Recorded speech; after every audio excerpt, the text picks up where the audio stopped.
After 1950, the Cold War became a global conflict. As I've said before, we thought that the Cold War, the threat of Soviet aggression, would be limited to Europe. I think the Soviets thought that the threat of U.S. aggression would be limited to Europe. But with the emergence of China after 1949, and particularly with the Korean War breaking out, then we realized that we were in for global competition between the U.S. and the USSR, between what came to be called the free world, the communist world, and ultimately the third world, which was not a group of poor developing nations, but a group of unallied nations that included France, and in fact was led by France. So anyway, this conflict globalized, and 1974 is not necessarily the right place to end it, but we do want to talk about the emerging struggle, how we got involved in Vietnam, how we got involved in the Middle East, how we got involved in Latin America. And then we end this with in 1974, because that tends to be the end of the Vietnam War, as well as President Nixon's visit to communist China. And so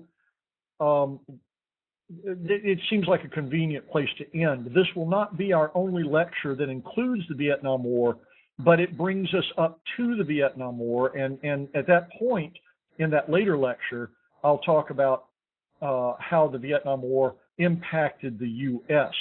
Okay, this struggle emerged as the USSR, as we thought, ran roughshod over Eastern Europe. China became a threat in Asia, for example, with the Quemoy and Matsu shellings. These are two small islands off the coast of mainland China that the Republic of China, Formosa, Taiwan, had claimed as their own. And the communist Chinese bombarded these islands. This almost led to war between China and the U.S. In part because of NSC 68, and because this was the way that we did business in the Cold War and the way that other governments did business in the Cold War, then we had a clandestine foreign policy that was run through the Central Intelligence Agency, the CIA.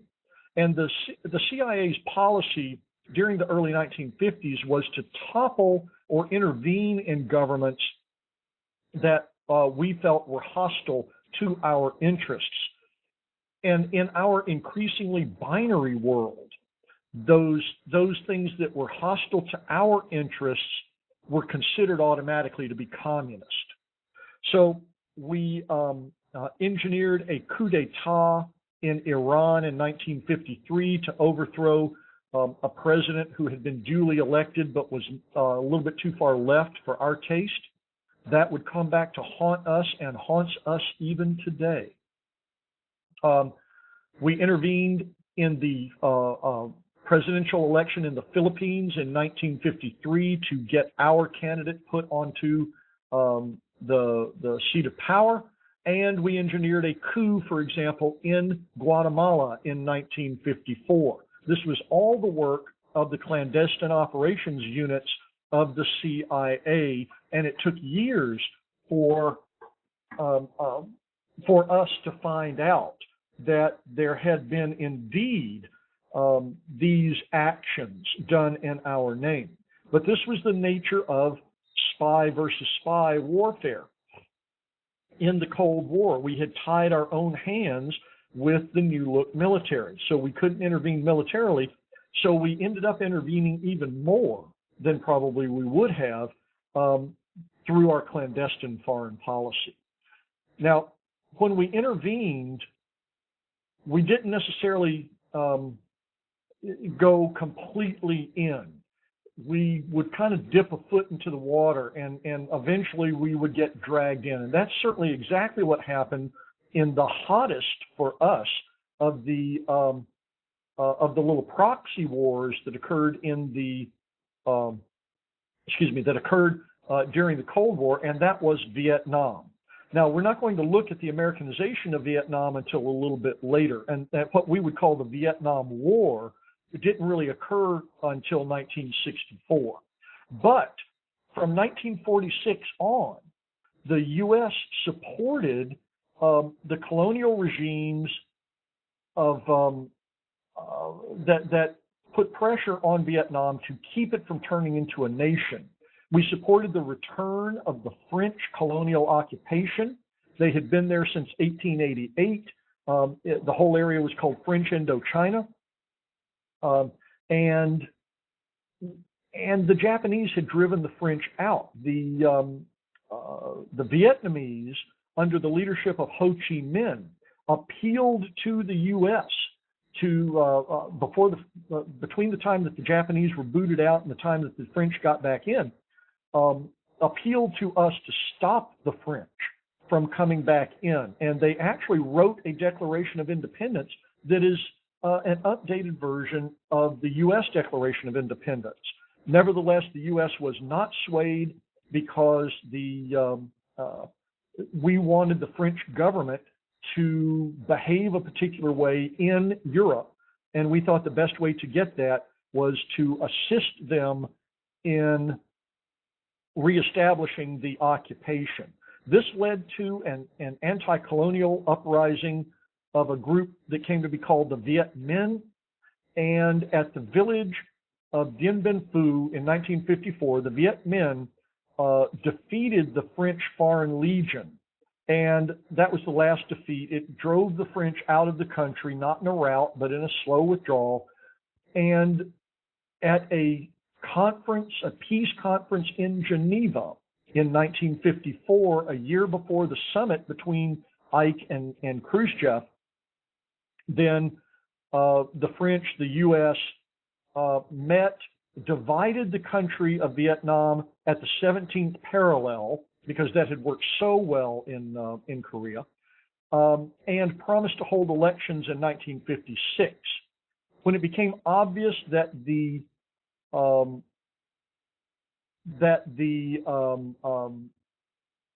candidate from the North, Ho Chi Minh, would win the election and unify the country under a communist regime, then we allowed the French and the South Vietnamese to cancel that election. This led to the development of an indigenous South Korean uprising movement that was dubbed the Viet Cong, which began fighting in 1957. Now, after Dien Bien Phu, in South Vietnam, after helping to negotiate the 17th parallel division of Vietnam, we set up No Dinh Diem as president, and he was the politics are very complicated here. Diem was eventually assassinated. We supplied his government with military advisors, and we operated under what we called the domino theory. Why were we so heavily interested in Vietnam? It offered almost nothing. It was not even a developing country. Well, we said that if the communists, obviously inspired by China, that's a stereotype. Later scholarship indicates that the Chinese hated the North Vietnamese as much as they hated the Americans, probably even more. But they did supply them with arms. Anyway, if the communists won in South Vietnam, then it would only be a matter of time before Thailand and the Philippines fell. And once Thailand and the Philippines fell, then other nations across the world would fall one by one to communism. This is a domino theory. By 1961, John F. Kennedy had become president. He authorized in November of 61 a coup against Diem that put other military commanders on the throne, on the president's seat. And he also authorized ultimately 16,000 military advisors to be, U.S. military advisors to be sent to Vietnam to work against the Viet Cong. Ultimately, this group became much more than military advisors. And in 1964, as we'll learn substantially later, we Americanized this war and began fighting a hot war in Vietnam. Now, Southeast Asia was not the only place that we began to globalize our conflict with the communist world. We also fought proxy wars in the Middle East. The Truman Doctrine and the end of World War II had played together to create a situation in which the U.S. replaced the British as the world's policeman, replaced the British and French with U.S. presence in the Middle East. In 1948, we gained our first ally in the Middle East when the nation of Israel proclaimed itself again in 1948, and we recognized Israel within just a few minutes of its proclamation of its creation and independence. Eventually, Israel was recognized by the United Nations, but that was a hard road. Israel became a staunch U.S. ally, and the whole point of having an ally in the Middle East was to stop Soviet expansion toward a warm water port and toward strategic oil reserves. That was pushed forward. That fear was heightened with the Suez Crisis in 1956. Gamal Nasser had staged a coup in Egypt, leading the army into a coup in Egypt in 1952. He became president of Egypt and applied to the U.S. for a loan for building a major hydroelectric power plant across the Nile at Aswan. This is called the Aswan Dam. He began also negotiating with the USSR, and he was already a socialist. But then he began moving closer and closer to the USSR, and at a particular point, we withdrew our loan agreement for Aswan Dam. Thereupon, he went immediately to the USSR, got money from them to do the dam, and in order to punish American allies, England and France and Israel, he nationalized the Suez Canal, which was entirely within Egyptian territory, much like the Panama Canal was within Panamanian territory. It's a legalism that the area around both of these canals are internationalized. And so with the nationalization of the Suez Canal, England, France, and Israel invaded Egypt. And in doing so, they earned the ire of the U.S. The U.S. stopped the invasion of Egypt over the Suez Crisis. And though Nasser internationalized the Suez Canal, it also pushed him closer and closer and closer to the USSR because he and most of the rest of the world saw this invasion by England, France, and Israel as the U.S. using its proxies to drive the USSR out of Egypt. Now, this was probably not true. And I say probably because there hasn't been a great deal of historical work done on it, but I would agree that that's not our intention, that we did not authorize and we did not want England, France, and Israel to invade Egypt. Nevertheless, the propaganda damage was done.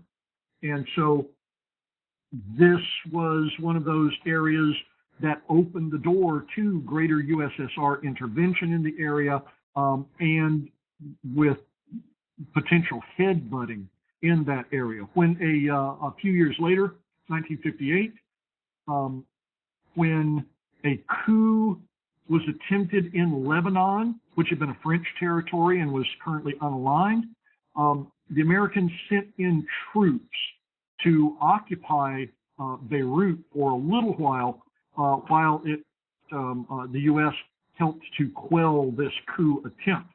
So you see, we go from recognizing a country to working with countries both to prevent war and to carry out war, and then we, for all intents and purposes, occupy and invade a country in order to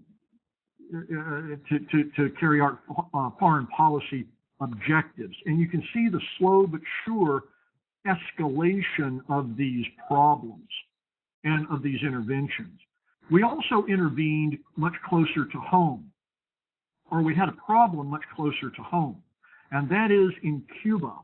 We had, since 1934, with the good neighbor policy, attempted to establish much warmer relations with Latin American regimes. But we stumbled when it came to Cuba. Cuba had been run, it was actually an independent nation after 1934. In approximately 1933, some of the military officials there had been a quasi independent nation since 1901. But in 1933, some of the sergeants under Batista revolted and took over the government. Batista was, in one form or another, the chief ruler of Cuba from 1933 to 1940. He was elected president in 1940 and ruled until 1944, left Cuba and went back in 1952 to run for president. When it was obvious he was going to be soundly defeated, he staged another coup and ruled until 1959. Beginning in 1956, this fellow you see here, Fidel Castro, began one of many revolutionary movements. There have been revolutionary movements since the early 1900s in Cuba. He began another revolutionary movement called the July 26th movement, was captured, went to jail, got back out, was able to bring the revolutionaries together.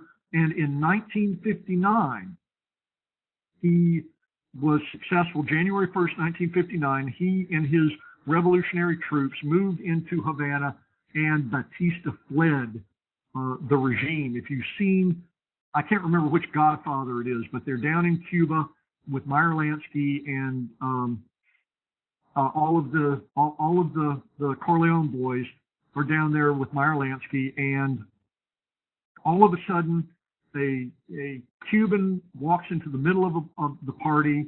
He's Batista. He announces he's leaving and that they're fleeing the country because of revolutionaries. And that is pretty much how it occurred. He fled the country right in the van of these revolutionaries.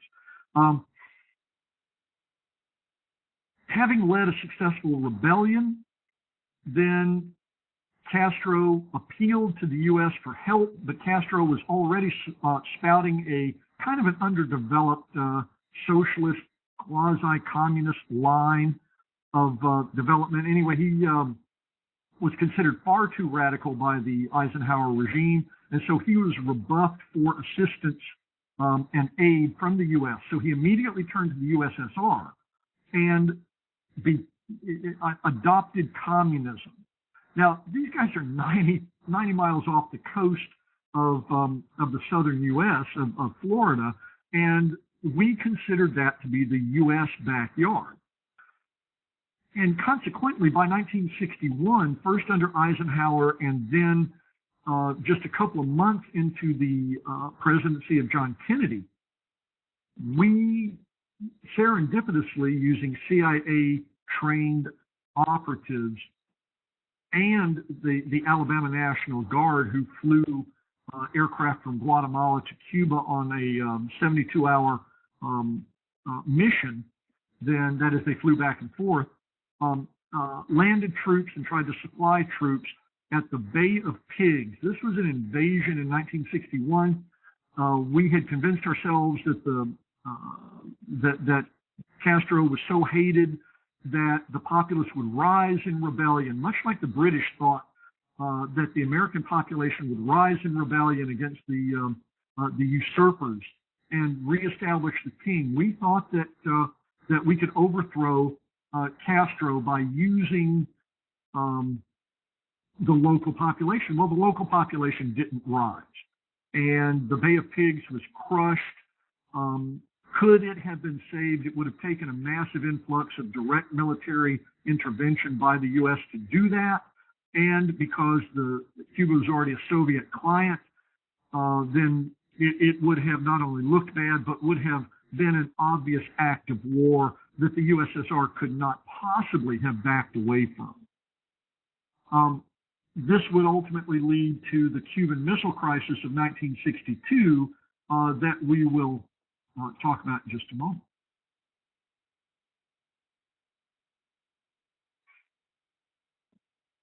From 1960 to 1974, we entered a new phase of the Cold War. This 1960 date is not hard and fast. 1974 is not hard and fast, but it gives you an idea that there is this second phase in which a tense Soviet-Chinese relationship allowed for us to work against both and with both, and so things got stranger and stranger, but less and less bellicose as time went on. Partly, I think, because the Vietnam War relieved a lot of this pressure. That's not to say anything good about a war, but it does appear to have focused our attention and the attention of the USSR and of Red China. In 1960, Eisenhower had set up a second summit with Nikita Khrushchev, but this was destroyed when one of our U-2 pilots flying a high-level reconnaissance mission over Russia in direct violation of internationally recognized airspace obligations. We violated their territory. We were spying on them. Francis Gary Powers got shot down, and Ike denied that we had been flying these missions, and all of a sudden the Soviets produced Francis Gary Powers. So we couldn't deny it anymore. This wrecked that 1960 summit conference.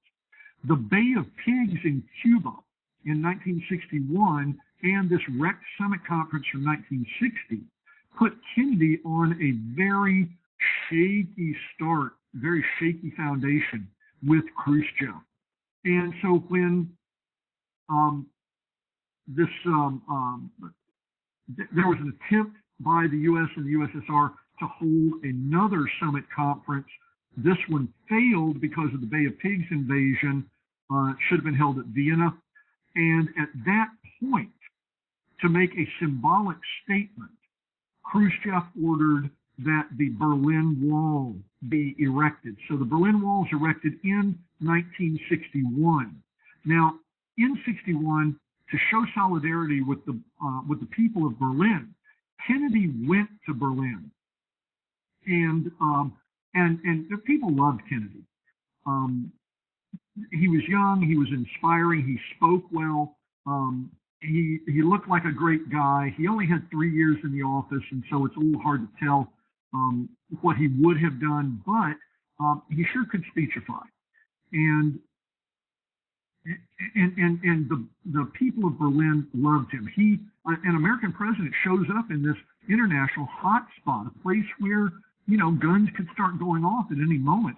What we thought of as the very front line of this Cold War that could turn hot. And here's this young American president going over there expressing his solidarity with the people of Berlin as this wall is being built. And while there, this is a kind of a funny little anecdote, while there he mouthed he spoke the words that are often quoted in order to show his solidarity. He said, all of us are Berliners.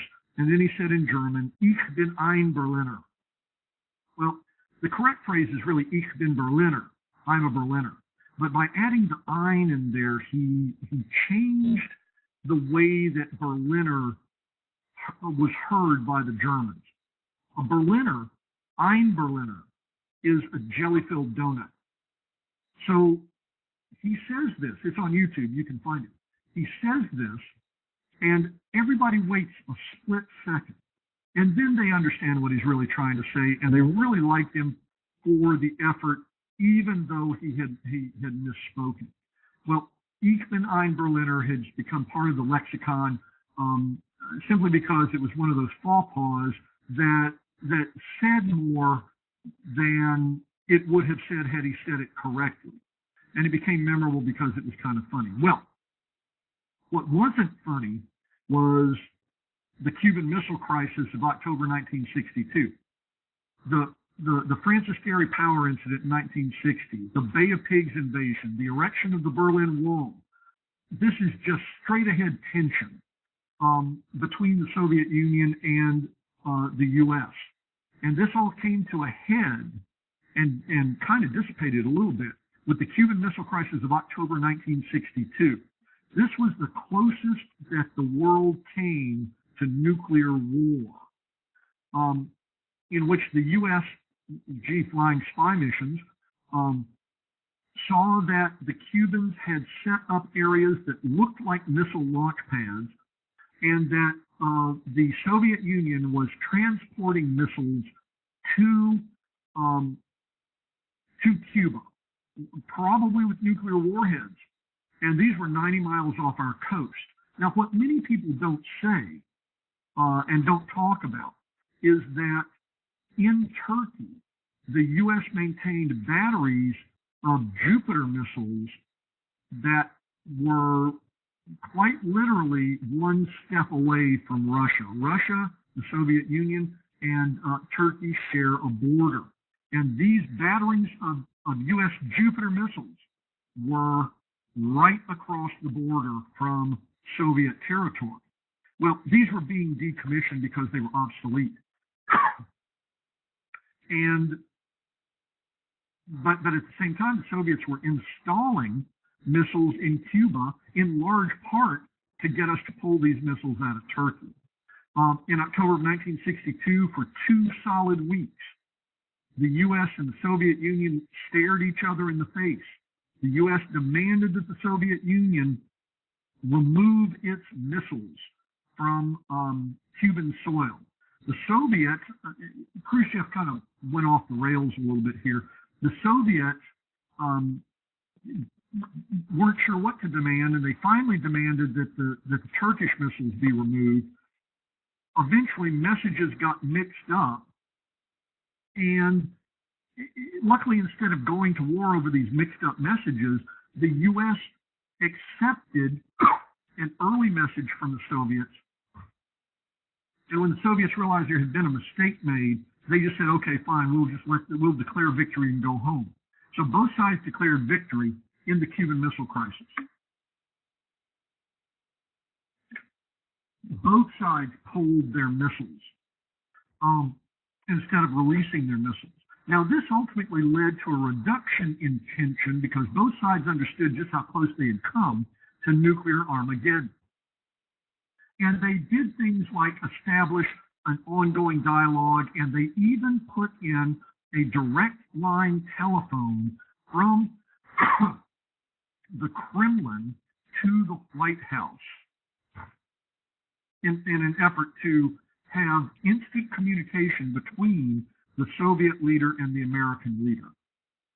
Well, that instant communication was never used, at least by Lyndon Johnson, LBJ, in his contribution to the Cold War, which was the Americanization of the Vietnam War, that we'll talk about separately, and the space race. Now, you might say, but Kennedy did the space race. He's the one that promised to get us to the moon. Yeah, but he died in 1963. And Johnson could have stopped the space race, which had begun in the 1950s with the launching of Sputnik. Anyway, by the Soviets. We followed by launching our own satellites. They followed by launching a man into space. We followed by launching a man into space. Then we followed that by saying, we'll get a man on the moon. And as the Soviets made a lunar shot. They got a missile around the moon and landed it safely before we did, but they never sent that. They stopped racing toward the moon. We went ahead and went to the moon. They started building a space station. But this space race, this escalation, one side after the other trying to do exactly the same thing, is really kind of a metaphor for the Cold War and for the escalation of military tensions during the Cold War. Well, Richard Nixon, elected in 1968, taking the White House in 1969, began seeking a further reduction of tension between the U.S. and the USSR and China. This was an era called détente, an era of speaking together. In 1974, I'm sorry, I didn't mean 1974. In 1969 to 79, Nixon negotiated the Strategic Arms Limitation Treaties, and there were 2 of these rounds. And in 1972, he also was the first U.S. president to visit Red China. And it's often said that only Nixon could have gone to Red China. He began his career as a red baiting, anti-communist, working on the Alger Hiss case, and he pretty much ended his career as the first American president to visit Red China and create a state visit and open negotiations for full recognition of Red China. He even met directly with Mao Zedong. Okay, so the Cold War became globalized. The struggle was clandestine. It was by proxy war. Sometimes it was direct. We intervened in Southeast Asia after having intervened in Northeast Asia.